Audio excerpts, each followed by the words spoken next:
సినిమాలకు హీరోలు ఉంటారు, హీరోల స్థాయికి ఎదిగిన దర్శకులు కూడా ఉంటారు. కానీ కథ రచయితని హీరో స్థాయికి తీసుకొచ్చిన వ్యక్తులు చాలా అరుదుగా ఉంటారు. తెలుగు సినిమా పరిశ్రమలో అలాంటి ఒక అరుదైన వ్యక్తితో మనం ఇప్పుడు ఆయన జీవన ప్రస్థానాన్ని తెలుసుకునే ప్రయత్నం చేద్దాం. ఆయన పేరు విజయేంద్ర ప్రసాద్ గారు. విజయేంద్ర ప్రసాద్ గారు నమస్కారం. నమస్కారం అండి. భజరంగి భాయిజాన్ ఒకవైపు, బాహుబలి ఇంకోవైపు, రెండు సినిమాలు తెలుగు సినిమాకి అటు బాలీవుడ్కి హిట్ల కొరత ఉంది ఈ సంవత్సరం అనుకుంటున్న వాళ్ళకి కొరత తీర్చే స్థాయిలో ఒక రెండు బ్లాక్ బస్టర్స్ అందించారు. ఫస్ట్గా మీకు దానికోసం అభినందనలు. బాహుబలి సినిమా గురించి చాలా సందేహాలు ఉన్నాయి ప్రేక్షకుల దగ్గర నుంచి సినిమా మేకర్స్ వరకు కూడా అందరికీ చాలా సందేహాలు ఉన్నాయి.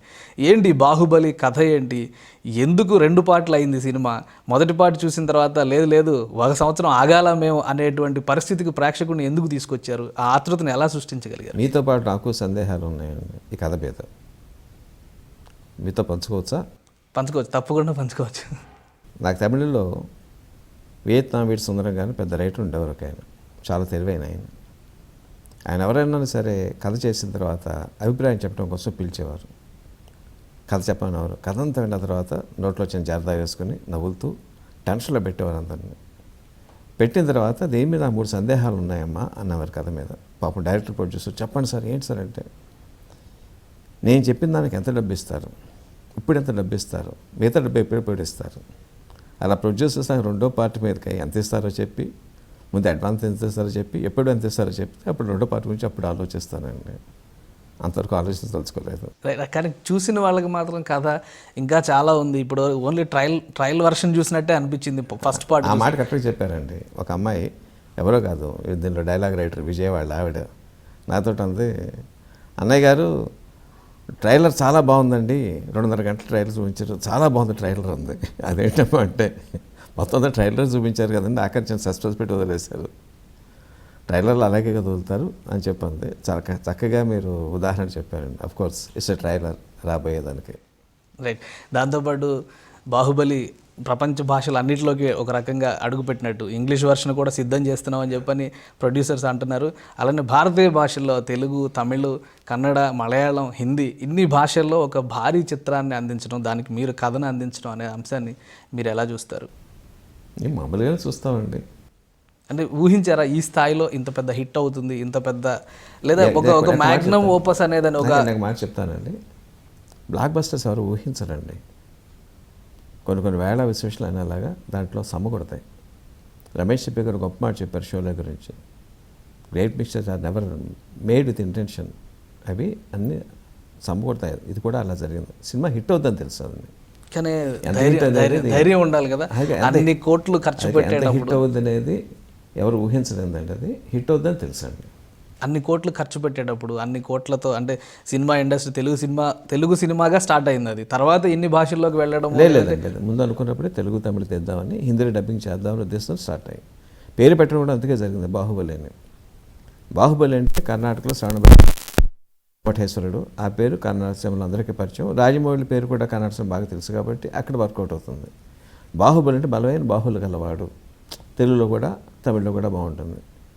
హిందీ ఫీల్డ్కి వచ్చేసరికి నార్త్ ఇండియాలో ఎవరినో గొప్పవాడిని వాడు బాహుబలి అంటారనమాట. అదొక బిరుదు. సో అన్ని భాషలకే సమానంగా ఈ టైటిల్ వర్కౌట్ అవుతున్న ఉద్దేశంతో పెట్టడం జరిగింది. ముందు నుంచి కూడా తెలుగు తమిళ్ తీయాలని, హిందీ డబ్బింగ్ చేయాలని ఉద్దేశంతో ఈ కథ రాసుకోవడం జరిగింది. కథ పరంగా చాలా వరకు, అంటే రాజమౌళి గారు కూడా గతంలో చెప్పారు, ఈ కథ చాలా ఏళ్ల క్రితమే వర్కౌట్ చేసినటువంటి కథ, సినిమా మీదకి వచ్చేసరికి ఇన్ని సంవత్సరాలు అయింది, ఇంత టైం పట్టింది అని. చాలా ఏళ్ల క్రితం అన్నది కరెక్ట్ కాదండి. ఎప్పుడెప్పుడు అనుకున్న కొన్ని ఇన్సిడెంట్స్ అండి. ఫర్ ఎగ్జాంపుల్ బిగినింగ్లో తల్లి బిడ్డల్లా తగ్గి పెట్టుకోవటం, అది ఎప్పుడో చెప్పిన ఇన్సిడెంట్ అనమాట అండి. అది వాడి మనసులో ముద్ర పడిపోయింది. అలా కొన్ని ఘట్టాలండి. ఈ కథ చేద్దాం అనుకున్నప్పుడు వాడు నన్ను ఒకటి అడిగాడు, నాన్నగారు ప్రభాస్తో కథ చేయాలి. ఓకే నాన్న, అది నాకు రాజుల కథ అయి ఉండాలి. మగధీరలో మనకు కొంత పోర్షన్ ఉంది, ఇందులో అసలు ఈవేళ కథ అంతా ఉండదు, అంతా వెనకటి రోజులో రాజుల కథ. మీకు తెలుసు కదా నాకు ఫైట్స్ అంటే ఇష్టం, నేను సినిమా తీసేదే ఫైట్స్ పెట్టడం కోసం. సో అట్లా ఉండాలి. దాంతోపాటు గ్రే క్యారెక్టర్స్ కూడా ఉండాలన్నాడు. దాని ముందు ప్రతి క్యారెక్టర్ కూడా ఫుల్ ఫ్లెష్ అండ్ బ్లడ్ తోటి ఉండాలి. ఎవరో హీరో మిగతా గురించి పట్టించుకోరు చాలా సినిమా. అలా వద్దండి. మన దాంట్లో హీరోకి ఎంత ఇంపార్టెన్స్ ఇస్తామో మిగతా క్యారెక్టర్ కూడా అంత ఇంపార్టెన్స్ ఉండాలి. దాంతోపాటు గ్రే క్యారెక్టర్స్ కూడా ఉండాలి. వాళ్ళు మంచి వాళ్ళే, అనుకోకుండా ఒక తప్పు చేస్తారు. చెడ్డవాళ్ళే, అనుకోకుండా పరిస్థితుల్లో మంచి చేస్తారు. ఇలాంటి కథ కావాలని అడిగాడండి. సో దాని ప్రకారంగా ముందు ఏదైతే ఫస్ట్ పార్ట్లో ఆఖరిది ఉందో కట్టప్ప బాహుబలిని పొడి చేయటం, ఆ సీన్ ముందు చెప్పాను నేను. కథకు సందర్భం ఏమీ లేదు, ఇలాంటి ఒక క్యారెక్టర్ నాకు అనిపిస్తుంది, చాలా బాగుంది, ఆడు కళ్ళు మెరిసినాయి అని. ఆ తర్వాత అంతవరకు ఏదో సీన్ ఒకటి రెండు జ్ఞాపకం చేశాను, చాలా బాగున్నాయని. దీని చుట్టూ కథలు లేవండి. రాజమౌళి గారితో వర్క్ చేయడం అనేది, అంటే వరంగా ఒక తండ్రి కొడుకులు కలిసి పని చేయడం అనేది, ఇన్ని సినిమాలకి చేయడం, ఇన్ని సినిమాలు సక్సెస్ రేట్ని అలా కంటిన్యూ చేయడం అనేది చాలా అరుదైన సందర్భం. అంటే మీ ఇద్దరికి ఒక ఫాదర్ అండ్ సన్గానే ఒక కెమిస్ట్రీ కుదిరింది అనుకోవాలా, లేదంటే ఒక దర్శకుడికి ఒకటి ఒకసారి స్టోరీ దగ్గర కూర్చున్నప్పుడు తండ్రి కొడుకులు బంధం ఉండదండి అక్కడ. Is a director, I'm a writer. And director మనసు ఎరిగి డైరెక్టర్కి ఏం కావాలో, ఏది ఇష్టం అవుతుందో అది చెప్పడం నా తాలూకు ధర్మం అండి. బహుశా వాడు నా దగ్గర ఎక్స్పెక్ట్ చేసేది ఏంటంటే, ఒక స్థాయికి వచ్చేసిన తర్వాత చుట్టూ ఉన్న వాళ్ళ కథ మీద అభిప్రాయం పడితే they get awed by his personality. ఆ పర్సనాలిటీ చూసి దాంట్లో ముగ్ధులైపోయి తప్పు చెప్పినా సరే బాగుందని వేస్తారండి. ఇక కొంతమంది పండితులు ఎలా ఉంటారంటే, చెప్పిన దానికి విరుద్ధంగా చెప్పాలి, మనం తెలిపినట్టు రుజువు చేసుకోవాలనే ఉద్దేశంతో ముందు దాన్ని ఖండించడానికి చూస్తారండి. బట్ నా విషయంలో వాడి ఉద్దేశం అది ఉంటుందో నేను అనుకుంటున్నాను. నాన్నగారు నాతో ఏం చెప్పినా సరే తను ఏం ఫీల్ అయ్యేది చెప్తారు తప్ప మొహమాటానికి కానీ ఇంకో దానికి కానీ అబద్ధం చెప్పరు. నా అభిప్రాయంతో వ్యతిరేకించవచ్చండి, బట్ అది చెప్పే అభిప్రాయం ఆనెస్ట్గా ఉంటుందన్న ఉద్దేశంతో వాడిని అభిప్రాయాలు తీసుకుంటున్నాడేమో నాకు అనిపిస్తూ ఉంటుంది అప్పుడప్పుడు. మీరు చెప్పిన కథ విషయంలో రాజమౌళి గారు ఎలా రియాక్ట్ అవుతారంటే, ఆయన కూడా అంత ఆనెస్ట్గానే చెప్తారా, లేదంటే మీ మీద గౌరవంతో బాగుంది సరే అని అంగీకరించే మొహమాటం అస్సలు లేదండి కథ విషయంలో. నచ్చిందంటే అయితే లేదంటాడండి, దాంట్లో మొహమాటం ఏమీ లేదు. ఈ బాహుబలి సక్సెస్ తర్వాత మరీ ముఖ్యంగా ఒక ఇండియన్ సినిమా అనేది మన సినిమాకి ఇండియన్నెస్ అనేది వచ్చింది అనేటువంటి అభిప్రాయం వచ్చింది. మీ మాటల్లో తెలుగు ఫిల్మ్ ఇండస్ట్రీ రేంజ్ పెరిగిందా, లేదా నెక్స్ట్ బాహుబలి తర్వాత ఫిల్మ్ ఇండస్ట్రీకి సంబంధించి ఫిల్మ్ ఇండస్ట్రీలో ఇంకేమైనా మార్పులు ఎక్స్పెక్ట్ చేయొచ్చా? అంటే ఈ స్థాయి రేంజ్ పెరిగిందనండి. నేను బాహుబలి గొప్ప సినిమా అనండి. బాహుబలి ఉండవలసిన స్థాయిలో ఉందండి. This is the least I expect from any movie. దాని తాలూకు అంటే నేను ఖర్చు పరంగా మాట్లాడుతలేదండి, విఎఫ్ఎక్స్ పరంగా మాట్లాడుతలేదండి. ఒక హ్యూమన్ డ్రామా తీసుకోండి, బాహుబలి అక్కడే శివగామి బదులు ఇక్కడ ఎవరో ఊర్లో పెద్ద మనిషి ఒక ఆవిడ ఉంది, భర్త అవటివాడు అన్నా సరే ఈ డ్రామా అంతా ఉంటుంది కదండి. ఆ క్యారెక్టర్స్ పోషించే పద్ధతి ఏంటి, వాళ్ళతో యాక్ట్ చేయించిన పద్ధతి ఏంటి, ఆ డ్రామా క్రియేట్ చేసిన పద్ధతి ఏంటి, this is what I expect from any movie. ఇది ఎక్కువగా లేదండి, ఇంతకన్నా సబ్స్టాండర్డ్లో ఉన్న మన సినిమాలు ఇంతవరకునండి. ఇది గొప్పది కాదండి, this is a bench mark అండి. దీని నుంచి ఇంకా మనం పైకి ఎదగాలండి. అంటే ఒక కొత్త గ్రామర్ రాసిందని చెప్పి అనుకోవచ్చా? ఎందుకంటే సినిమా కథ హాలీవుడ్ సినిమాలు హిందీ సినిమాలు వచ్చేసినాయండి, ఇదండి మనం రీచ్ అవ్వలేదంటే. ఇప్పుడు మన ఈ సినిమా రీచ్ అవుతుందండి ఆ స్టాండర్డ్. కానీ హాలీవుడ్ సినిమాలో ఎప్పుడో వచ్చేసారండి వాళ్ళని, హిందీ సినిమా చాలా సినిమాలు వచ్చేసారండి, మనం రాలేదు ఇంకా. కానీ మీరన్న పాయింట్ ఒకటి, గొప్ప కథ కాదు కానీ చాలా గొప్పగా చూపించారనే అభిప్రాయం ప్రేక్షకుల్లో అది నాటుకుంది. అంటే నెక్స్ట్ లెవెల్లో, అంటే నెక్స్ట్ సినిమా తీయబోయే ఎవరికైనా కానీ ఒక జాగ్రత్త, అంటే ఇలా తీయాలి అంటే ఒక డిక్షనరీ, ఒక మార్గదర్శిలా కనిపించేటువంటి. డిక్షనరీ మార్గదర్శి అన్నది కరెక్ట్ కాదండి, ఇలా తీయవచ్చు మనం కూడా, ఒక కాన్ఫిడెన్స్ ఇస్తుంది అంతేనండి. ఇది డిక్షనరీ కాదు, మార్గదర్శి కాదు, మనం కూడా తీయాలి అన్న పట్టుదల క్రియేట్ చేస్తుంది. ఇండస్ట్రీలో ఎలా ఉంది వాతావరణం? అంటే ఈ సినిమా తర్వాత ఇటువంటి మరిన్ని ఎక్స్పెక్ట్ చేసే విధంగా ఏమన్నా వాతావరణం, ఆ బాటలు వేసే విధంగా, మీరు ఇండస్ట్రీలో ఉన్న వ్యక్తి కాబట్టి మీకు లోకల్ తెలియదండి. ఎప్పుడు కూడా మన దగ్గరికి వచ్చే వార్తలకి బయట వచ్చే మాట చాలా తేడా ఉంటుందండి. అస్సలు తెలియదండి. విజేంద్ర ప్రసాద్ గారు, బాహుబలి సినిమాకి సంబంధించి ఫెమినిజం అంటే మహిళల క్యారెక్టర్లు ఎక్కువ డామినేట్ చేస్తున్నాయి. రమ్యకృష్ణ కానీ, హీరో శివుడి మదర్ కానీ, అన్ని వీళ్ళందరూ కూడా మహిళల రోల్స్ డామినేటింగ్గా ఉన్నాయి. అలానే నా మాటే శాసనం అని చెప్పని ఒక డైలాగ్ చెప్పడం, ఇవన్నీ చూస్తే ఆడవాళ్ళకి మీరు బాగా ఫేవర్గా ఉన్నారనిపించింది. యాక్చువల్గానండి ఒకప్పుడు మాతృస్వామ్య వ్యవస్థ ఉండేదండి మనకండి, ఆడవాళ్ళే శాసనం చేసేవారు. ఇప్పుడు కూడా కేరళలో అది జరుగుతుందండి. ఇన్ఫ్యాక్ట్ దీనికి ఎలాగైతే పెట్టుకున్నాను, బాహుబలి శివగామి సబ్ టైటిల్, అలాగే బాహుబలి దేవసేన అలా పెట్టాలని కూడా అనుకున్నాడండి. ఎందుకంటే చూస్తే ఫస్ట్ పార్ట్ అంతా ఎవరి చుట్టూ తిరిగిందని కదా, దేవసేన చుట్టూ తిరిగింది. దేవసేన ఎక్కడ చూపించలేదు, చూపించాము ముసలి దేవసేన మాత్రం చూపించాం. బట్ కదా ఎవరి చుట్టూ తిరిగింది, ఆవిడ చుట్టూ తిరిగి ఒక ముసలి దేవసేన, సంఖ్యలో ఉన్న దేవసేన చుట్టూ తిరిగింది కదా. ఆవిడ విడిపించాలనేటువంటి జీవితాశయం ఒకటిది, దానికి అనుబంధంగా హీరో వెళ్ళాడు, ఆవిడ హింస పెట్టడమే చాలా పైసా ఉంచేటువంటి వల్లాల దేవుడు కదా, ఆవిడ చుట్టూ తిరిగింది కదండి. ఎవరంటే ఇంపార్టెన్స్ దాంట్లో? అంటే మీరు కూడా ఉమెన్కి ఫేవర్గా ఉన్నారు. అంత డామినేటింగ్ హీరో, ఇద్దరు బలమైన హీరోల్ని పెట్టి, కానీ ఉమెన్ క్యారెక్టర్స్ అంత పవర్ఫుల్గా, డైలాగ్స్ కూడా ఎక్కువ పంచ్ డైలాగ్స్ వాళ్ళకే పడినాయి. అవునండి, ఇట్స్ ఇంటెంటెడ్ థింగ్ అండి, ఇంటెంటెడ్ థింగ్. ఎందుకంటే ఆడవాళ్ళంటే కేవలం గృహంలో అలంకరణల కిందో లేదా ఇంకో దేని కిందో డ్యూయెట్లు పాడటం కోసం పరిమితంగా ఉండాలని 100% మా ఉద్దేశం కాదండి. మగవాళ్ళకి ఎంత ఇంపార్టెన్స్ ఉందో ఆడవాళ్ళ సహధర్మచారండి అండి, జీవితం సగం పంచుకునేదండి. ఆడవాళ్ళ పాత్ర లేకుండా కథ ఉంటుంది అనుకోవటం కూడా కరెక్ట్ కాదండి. కట్టప్ప క్యారెక్టర్ విషయంలో కూడా అంటే ఆ క్యారెక్టర్ చాలా పవర్ఫుల్గా ఉంటుంది. సత్యరాజ్ గారు కూడా ఆ స్థాయిలో యాక్షన్ చూపించారు. అయితే బాహుబలి చిన్నప్పుడు అతను అలానే ఉంటాడు, పెద్ద అయినాక అలానే ఉంటాడు, మళ్ళీ శివుడు వచ్చినప్పుడు కూడా అలానే ఉంటాడు. అతని ఏజ్ విషయంలో కూడా ప్రేక్షకులకి కొంత కట్టప్ప ఒకడే ఉన్నాడని మీరు ఎందుకు అనుకోవాలి? మేము చెప్పామా? అందులో కూడా ట్విస్ట్ ఉంది. ఒకడే ఉన్నాడు మేము చెప్పామా? చెప్పలేదు కదండి. రైట్, అంటే సస్పెన్స్ రెండో పార్ట్లో వీడిపోతుందా? కట్టప్ప పొడిచిన కట్టప్ప కూడా ఇద్దరా, లేకపోతే దేవసేన ఒకళ్ళ ఇద్దరా, ఇద్దరు రాణాలు ఉన్నారా? ఏమీ చెప్పలేదు కదండి. ఏదన్నా ఉండొచ్చండి సినిమాలో. రైట్, సినిమా ఓవరాల్గా చూస్తే ఫస్ట్ పార్ట్ బాగుంది, ఫస్ట్ పార్ట్ ఎక్సలెంట్గా ఉంది అనేటువంటి అభిప్రాయం కొంతమంది చెప్తున్నారు. లేదు సెకండ్ పార్టే ఇంకా బాగుంది, ఆ వార్ సీన్స్ అసలు హై వోల్టేజ్ యాక్టింగ్ సీన్స్ ఉన్నాయి, అవి అద్భుతంగా ఉంది అని చెప్పని కొంతమంది చెప్తున్నారు. విజయేంద్ర ప్రసాద్ గారికి సినిమా మొత్తం నచ్చుద్ది అన్న విషయం మాకు తెలుసు. అది కాకుండా మీకు నచ్చిన పార్ట్ ఏది?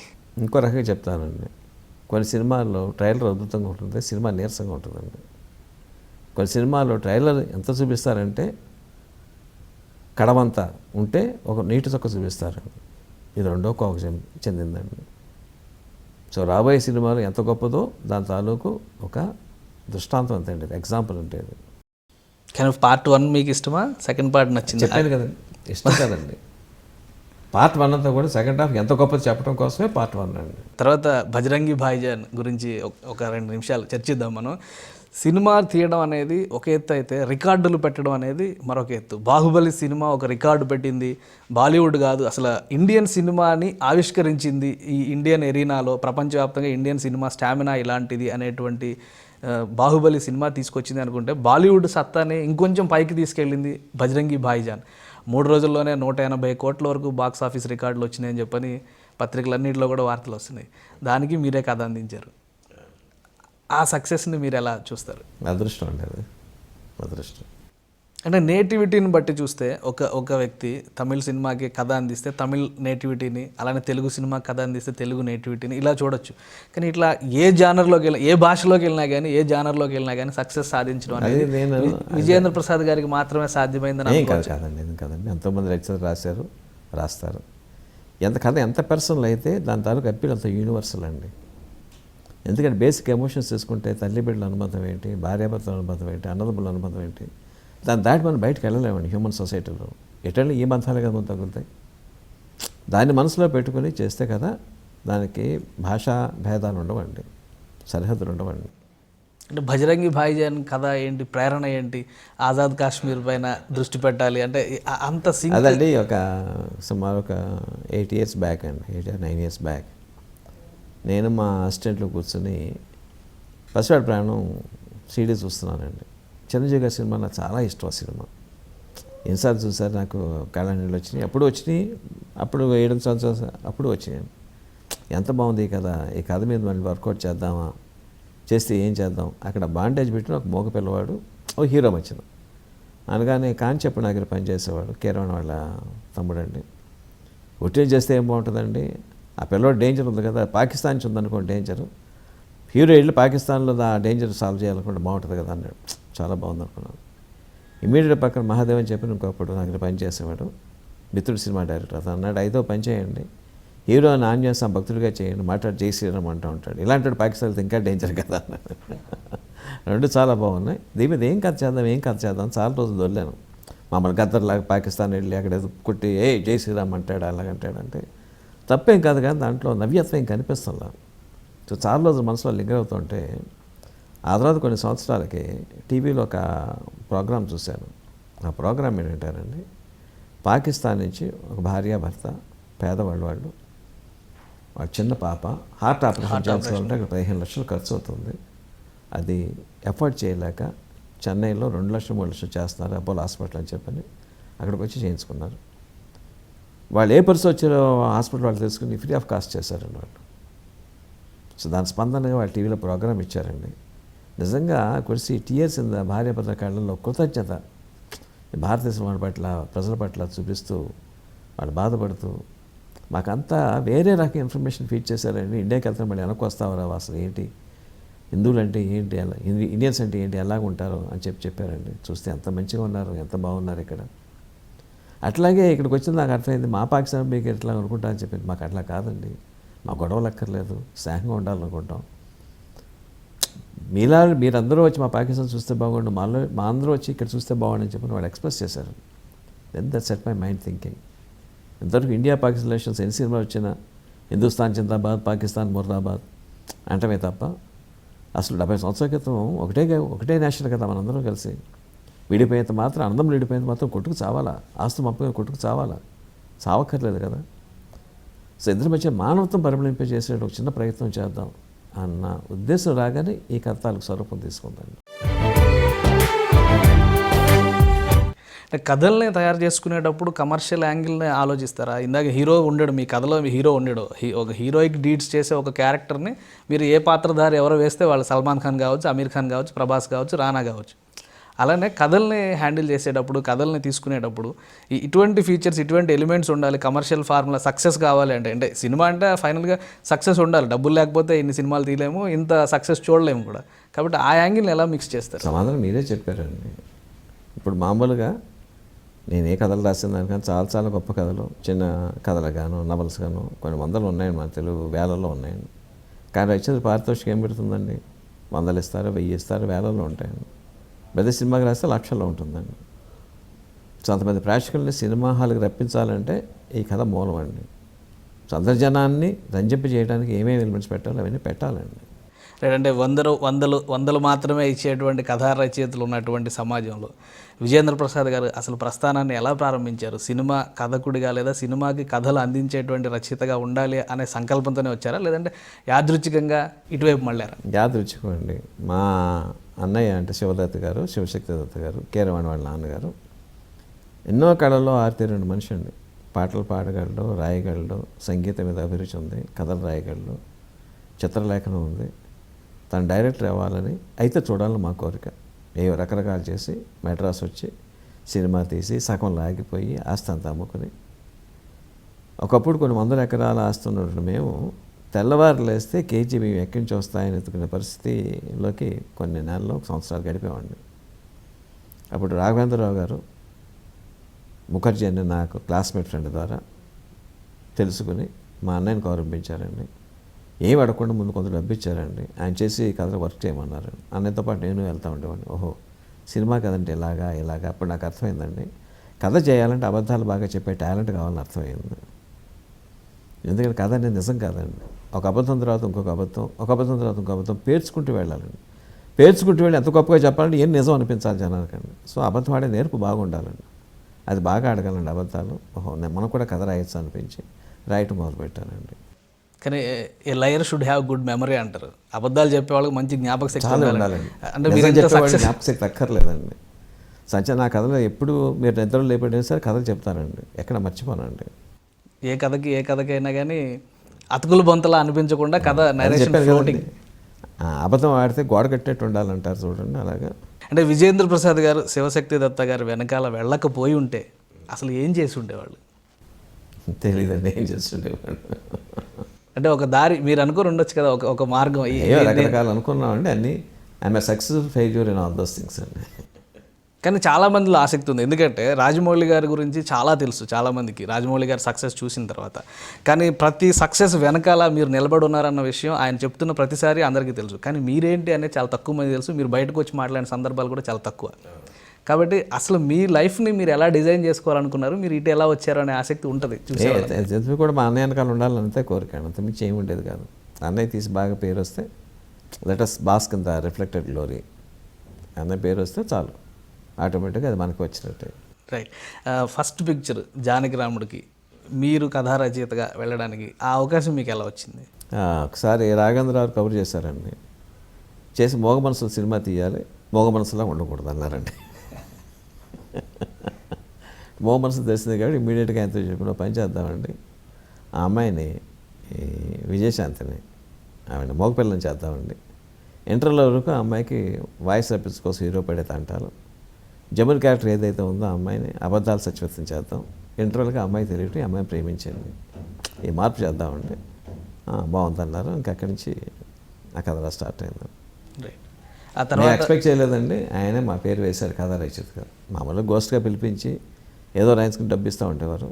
బట్ ఆయన పెద్ద మనసు చేసుకుని మురారితో లేదు వాళ్ళ పేరు వేద్దామని చెప్పాను. అంటే మీ ఒక్కరి పేరుతోనే అన్నయ్య, మా అన్నయ్య పేరు ఇద్దరు కథలతో వచ్చి తర్వాత ఎలా కంటిన్యూ అయింది సినిమా ఇండస్ట్రీ? అంటే ఆల్రెడీ మీరు సినిమా సగం తీసి మీ అన్నయ్య ఎక్స్పీరియన్స్ చూసిన తర్వాత సినిమా ఇండస్ట్రీలో ఇక బతకలేవు అనిపించిన సందర్భాలు కూడా మీకు బతకలేం అనిపించలేదండి. బతకాలని పట్టుదల ఉందండి. బతకలేము వెళ్ళిపోదని ఎప్పుడు అనిపించదు. ఎందుకని అంటే వందల కోట్ల రూపాయల ఆస్తులు లేదంటే మంచి కంఫర్టబుల్ పొజిషన్లో ఉన్నటువంటి స్థితి నుంచి కిలో బియ్యం కోసం వెతుక్కునే స్థితికి వెళ్ళిన తర్వాత ఇండస్ట్రీ మీద కోపం, ద్వేషం ఇచ్చి అసలు ఇట్లాంటి వ్యవస్థలో మనం ఉండలేము. దానికి చెప్తే అన్నయ్య మధ్య నాకు మధ్యన ఎప్పుడు ఒక మాట జరుగుతూ ఉండేదండి. ఇప్పుడు ఏదైతే బైజింగ్ బాయ్జాన్ మంచి కథ ఉంది కదండి, ఇలాంటి కథలు అప్పుడు చేసామండి. చెప్తే ఎవరికి నచ్చేవి కదండి. అన్నయ్య తిట్టుకునేవాడు, తెలుగుతో కథలతో ఎలాగరా అని చెప్పాను. నాన్న అది మన వరం అనుకో, అందరూ తెలియని వాళ్ళు మన పనే ఉంది ఇక్కడ. తెలివి తక్కువ చాలామంది ఉన్నారు కాబట్టి మన పని దొరుకుతుంది. ఇవాళ కథ రేపు, but we have to wait. అదే ఎప్పుడప్పుడు నా యాటిట్యూడ్ అండి. ఆ తర్వాత ఎలా ప్రస్థానం కంటిన్యూ అయింది? అంటే జానకిరాముడు తర్వాత మీకు జానకిరాముడి తర్వాత మా అన్నయ్య గారు అబ్బాయి కీరవాణి, వాడి మ్యూజిక్ అంటే అభిరుచి ఉంది. రాఘవేంద్రరావు గారి దగ్గర పాటలు వినేవారు, మా పరిస్థితి తెలుసుకున్నారు. వాడు మ్యూజిక్ డైరెక్ట్ చేయాలి, దానికన్నా ముందు అనుభవం సంపాదించిన చక్రవర్తి గారి దగ్గర పెట్టారండి. పాపం వాడు ఏ రోజుకి ఆ రోజు 100-150 సంపాదించి ఇంట్లో ఇస్తే కొన్ని సంవత్సరాల పాటు వాడు ఒక కుటుంబాన్ని అంతా ఆదుకున్నాడండి. చిన్న చెల్లెల తాలూకు పెళ్ళిళ్ళన్నీ చేసాడు, నిలబెట్టాడండి. అప్పుడు ఇంకా మా అన్నయ్యకి పనిచేసే అవసరం అయిపోయింది. బట్ నేను I wanted to do something. అప్పుడు కైకాల నాగేశ్వరరావు గారు ఆయనతో పరిచయం అనిపించి ఆదర్శ కుటుంబం సినిమా అండి. ఆదర్శ కుటుంబం సినిమా నాకు చాలా నచ్చిన సినిమా అండి. But it has come well ahead. ఇప్పుడు nowhere is the right circumstances. Joint families వద్దు, విడిపోయి ఎవరి మట్టుకు సెపరేట్గా ఉందామని న్యూక్లియర్ ఫ్యామిలీస్లోకి మారిపోతున్నారండి. దీనిలో కథ చేయండి అన్నారు. అప్పుడు చేశాను బంగారు కుటుంబం. That's my first independent. Right. అంటే మీరు ఆ బిగినింగ్ స్టేజ్లో ఉండగానే సినిమా అంటే ఇంత స్టార్డమ్ వచ్చిన తర్వాత ఒక డైరెక్టర్గా రాజన్న లాంటి గొప్ప సినిమా తీయడం మీరు, కానీ బిగినింగ్ స్టేజ్లో అవకాశాల కోసము లేదంటే ఒక రకంగా పొట్టకూటి కోసం మీరు ప్రయత్నాలు చేస్తున్న టైంలోనే అర్ధాంగి అని ఒక సినిమా చేశారు. అంటే ఆ సినిమాకి కూడా హీరో హీరోయిన్ వీళ్ళందరిని పక్కన పెడితే నిజమైన హీరోలు కథా రచయితలే. కథ రాసి లేదా ముందు పాటలు ట్యూన్ చేసి కీరవాణి గారు, అంటే అప్పుడు నేను చదివిన కాన్సెప్ట్, పేపర్లో వచ్చిన కాన్సెప్ట్, అప్పుడు నేను ఒక సాంగ్స్ ట్యూన్ చేసి అంతే అంతేనా అసలు కథ రాసి మీరే డైరెక్షన్ చేసేటువంటి అవకాశం వచ్చింది. ఫస్ట్ పిక్చర్ అది మీ డైరెక్షన్లో. అది ఎట్లా అసలు ఆ పబ్లిసిటీ స్టంట్ అయినా ఎలా స్టార్ట్ అయింది అసలు? రకరకాల స్టంట్లో అదో స్టంట్ అండి. మీరు అనుకున్నది రీచ్ అయ్యారా? It was not properly exploited అండి. ఎందువల్ల అంటే ఆ ఫెయిల్యూర్ మీకు నేర్పిన పాఠాలు ఏంటి? ఏమీ లేదండి, డబ్బులు పోయినాయి. Had to struggle a lot again, అప్పులు తీర్చడం కోసం. అంటే 88లో మొదటి సినిమా జానకిరాముడికి వర్క్ చేసిన తర్వాత ఈ అర్ధాంగి సినిమా 94-95 ఆ టైంలో 96 ఆ టైంలో వచ్చి, అంటే అప్పటి వరకు ఎగుడు దిగుడుగానే ఉంది జీవితం. కానీ సమరసింహారెడ్డి లాంటి కథ ఎలా కుదిరింది? సమరసింహారెడ్డికి ఇన్స్పిరేషను సింధూర్ పువ్వు అండి. సింధూర్ పువ్వు చూసారండి? సుందర్ పువ్వు చూసాను. నిరోష సవతి తల్లి పెట్టే బాధ, తన సొంత తల్లి సౌది బిడ్డలు పెట్టే బాధ భరించలేక ఇంటి నుంచి కుర్రాడు బయటకు వెళ్ళిపోతాడు. ఒకరి దగ్గర డ్రైవర్గా చేరాడు. వాళ్ళ ఫ్యామిలీ ప్రాణం రక్షిస్తూ తను చచ్చిపోయాడు. అది తెలిసి ఆయన వచ్చి వీళ్ళకి ఆ అమ్మాయి కంటలో పెళ్లి చేశాడు. నాకు బాగా నచ్చిందండి కథ అది. సో రీహాష్ ఇట్ అండి నా కథని. రీహాష్ చేస్తున్నప్పుడు నేను అప్పుడు ఒక బాంబే డాన్ అనుకున్నాం. ఇప్పుడు దగ్గర రత్నం డైలాగ్ రైటర్ ఆయన పనిచేసేవాడు నా దగ్గర. మధుప్రసాద్ గారు మనం దీన్ని రాయలసీమ బ్యాక్ డ్రాప్ చేద్దామండి అంటే తను తెలిసిన ఇన్సిడెంట్ ఒకటి చెప్పి చూసింది. విజయవాడలో ఆయన ఉండగా వంగవీటి రాధ ఆయన ఎవరో ఒక ఆయన వస్తున్నారు, నెహ్రూ గారు ఒకటి వెళ్తున్నారు అనమాట. సో విజయవాడ అప్పుడు ఎవరు రాధా గారు ఎవరు తెలియదండి. పోలీసులు పడినటువంటి హడావిడ ఆయన చూశాడండి. ఎంత టెన్షన్ పడిపోయారు ఇద్దరు, ఫేస్ టు ఫేస్ వస్తే ఏంటి విజయవాడ అంటూ పోతుంది కదా, అది వర్ణించి చెప్పాడండి. So that gave the inspiration అనమాట అండి. బాగుంది, ఫ్యాక్షన్ బ్యాక్డ్రాప్ మారుద్దాం కదా అని చెప్పి మార్చేసాను. అంటే ఆ కాంబినేషన్స్ అంత వర్స్టైల్గా ఇంతమంది హీరోయిన్లు, 2-3 హీరోయిన్లు, కథలో ఒక ట్విస్ట్లు, అంటే ఫ్లాష్ బ్యాక్స్ వస్తాయి, 2-3 ఫ్లాష్ బ్యాక్స్ వచ్చినప్పుడల్లా అసలు ఏం జరుగుద్ది అనేంత హై వోల్టేజ్ యాక్టింగ్ అంటారు కదా, అది కనిపిస్తుంది స్క్రీన్ పైన. అంటే అది మీరు స్క్రిప్టింగ్ చేసినంత గొప్పగా విజువలైజ్ అయ్యిందని మీరు అనుకుంటారా? That's always a moot question అండి, always a moot question. Let me put it like this thing. నేను రాసిన సినిమా రాజమౌళి తీసినప్పుడు ప్రతి సినిమా మనం ఊహించుకుంటాం కదండి, ఒక ఊహ. ఆ ఊహ 100 మార్కులు ఇస్తే రాజమౌళి తీసిన ప్రతి సినిమాలో కూడా చాలా సీన్లు 100, 110, 120, 130 ఉంటాయి. చాలా తక్కువ సీన్లు 60-70 మార్కులు తెచ్చుకుంటాయి. మిగతా వాళ్ళతో అయితే అక్కడ ఇప్పుడు నాకు మొత్తం ఇప్పటివరకు మీతో డిస్కస్ చేసి నాకు అర్థమైంది, ఉన్న సినిమా కథల్ని కొత్తగా చెప్పడం ఎలా అనే ట్రెండ్ని విజయేంద్ర ప్రసాద్ గారు ఫాలో అయినట్టుగా ఇంకెవరు ఫాలో అవ్వట్లేదేమో అనిపించింది. అదేం కదండి, అదే చాలా చాలా చాలా తప్పండి. చాలా సినిమాలు చూసి నేను కుళ్ళుకుంటూ ఉంటానండి, మనకెందుకు తాటలేదు తాటం, మనెందుకు చెప్పలేకపోయామని చెప్పి. కరెక్ట్ కాదండి. ఎంతోమంది సక్సెస్ అయ్యారు, భగవంతుడి దయ వల్ల నేను కూడా. అంటే ఒక సూపర్ హిట్ ఫిల్మ్ సింధూర పువ్వు లాంటి దాన్ని చూసి ఒక ఇన్స్పైరింగ్ కథ ఇంకొక డైరెక్షన్లో కూడా చెప్పొచ్చు, ఇంకోలా కూడా చెప్పొచ్చు అని చెప్పి. అండ్ ఒకటేనండి, ఇప్పుడు కొత్త కథలు ప్రపంచంలో చాలా తక్కువ ఉంటాయండి, చాలా చాలా తక్కువ అండి. ఏదో సరే ప్రేమ, పగ, త్యాగం, ఈ ఎలిమెంట్స్ మీదే ఏదైతే ప్రైమరీ కలర్స్, మనం ప్రైమరీ కలర్స్ ఏంటండి లైటింగ్లో బ్లూ, ఎల్లో అండ్ రెడ్, అంతే కదండి. ఏ కాంబినేషన్ వీటితో రావాల్సిందే కదండి. సో అట్లా కూడా ఎలిమెంట్స్ చాలా తక్కువ ఉన్నాయండి. ఆ ఎలిమెంట్స్ని మళ్ళీ కొత్తగా మనం ఎలా చేయగలం? ఫర్ ఎగ్జాంపుల్ సింహాద్రి సినిమా ఉందండి. ఆ సింహాద్రి సినిమా నేను మా తమిళ స్టూడెంట్ ఒకతను కూర్చొని సో మోంట్రాంపే రైజ్ వస్తాం తెలుగులో వసంత కోకిల. ఆఖరిలో శ్రీదేవి హీరో ఎవరో గుర్తుపట్టుకుని ట్రైన్లో వెళ్ళిపోతున్న పాపం పిచ్చోళ్ళలాగా స్టేషన్ పరిగెత్తి చూస్తే ఆ పేరు గణేష్ అండి, ఆ అబ్బాయి పేరు గణేష్. చూడడం ఎలా ఉంది, గుండెల్లో పొడిచిన చేసినట్టు ఉంది కదా. అవును సార్ అన్నాడండి. ఇది ఎంటర్లు పెట్టి సినిమా చేద్దామా అన్నాను. చేద్దాం సార్ అన్నాడండి. సో ఏ పరిస్థితులు అమ్మాయి వదిలేసి వెళ్ళిపోయిందంటే, వదిలేసి వెళ్ళిపోవటం కాదు సార్, మీరు గుండెల్లో కూర్చోటం చూడండి, నిజంగా గుణపంతో గొచ్చాలండి అన్నాడు.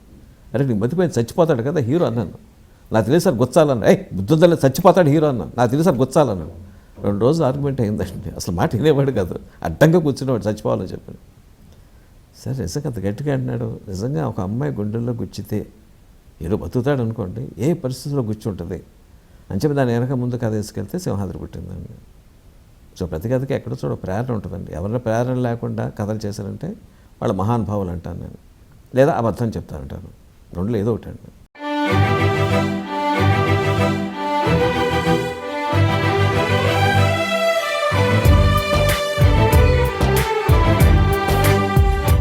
Welcome back.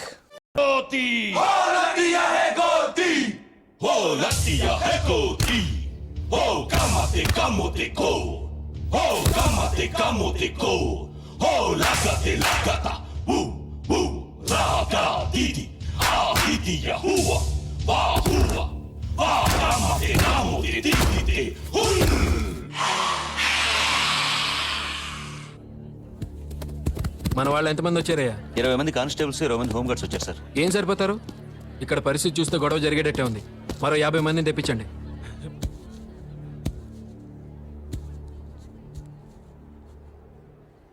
తెలివైన వాడివనుకున్నా గిట్లా చేసినవ్వేంది?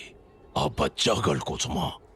వాళ్ళకేం పోదు. గెలిస్తే కాలేజ్ వాళ్ళది, ఓడితే ఇంకో కాలేజ్ కొరుకుతారు. మరి నువ్వేడ కొరుకుతావు బిడ్డ?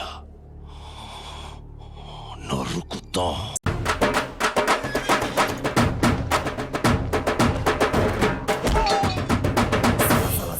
మసిలే కసితో కుత ఉడికే పగతో వెయ్ వెయ్ దెబ్బకు దెబ్బ వెయ్ వెయ్ వెయ్య వెయ్. కణం కణం ఒక అగ్ని కణంగా, రక్త కణం ఒక సమర కణంగా వెయ్ వెయ్ వెయ్రా వెయ్. కిరాత కీచక నీచమే చకుల శవాల తివాసి నివారు ఎత్తగా వెయ్ వెయ్.